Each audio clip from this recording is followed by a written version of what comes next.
घर पर तुलसी विवाह करने के यह 7 नियम। इन नियमों के बिना संपन्न नहीं होता शालिग्राम संग मां तुलसी का विवाह। आइए जानते हैं वह नियम। इस साल देवउठनी एकादशी और तुलसी विवाह 1 नवंबर को मनाया जाएगा।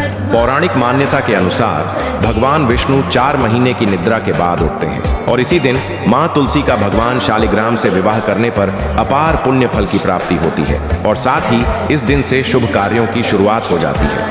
लेकिन ध्यान रहे, तुलसी विवाह में इन नियमों का पालन करना जरूरी है, वरना विवाह पूर्ण नहीं माना जाता है। तो चलिए जानते हैं वह 7 नियम। नंबर 1, सुबह जल्दी ब्रह्म मुहूर्त में उठकर स्नान करें, फिर शंख बजाकर भगवान विष्णु की पूजा और आरती करनी चाहिए। ऐसा करने से आपका दिन शुभ होगा और घर का वातावरण पवित्र होगा। भगवान विष्णु ही शालिग्राम का रूप है, इसलिए विष्णु जी को उठाने का नियम सबसे महत्वपूर्ण है। नंबर 2, शालिग्राम और तुलसी विवाह का सबसे उत्तम समय गोधूली बेला, जो शाम 5 बजे से 7 बजे तक रहता है और इसी वक्त घर में मां लक्ष्मी का आगमन होता है और यह समय सबसे पवित्र माना जाता है। नंबर 3, तुलसी माता को दुल्हन की तरह और शालिग्राम भगवान को दूल्हा बनाकर साथ में विराजमान करना जरूरी है। बिना शालिग्राम के विवाह पूर्ण नहीं माना जाता। नंबर 4, तुलसी विवाह के लिए चौकी और मंडप को गन्ने और केले के पत्तों से सजाएं और मंडप में कलश स्थापित करें।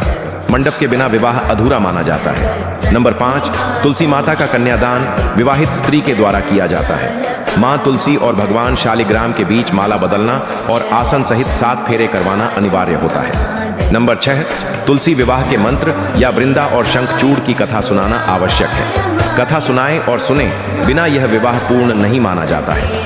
नंबर 7, विवाह के बाद तुलसी माता के पास अखंड दीपक जलाना चाहिए और प्रसाद चढ़ाकर सभी को बांटना चाहिए। दीपक और प्रसाद के बिना तुलसी विवाह का फल अधूरा माना जाता है। सभी लोग कमेंट में जय हरि विष्णु अवश्य लिखें। बहुत से ऐसे लोग हैं जो इन सभी बातों को नहीं जानते, उनके पास यह वीडियो जरूर शेयर करें।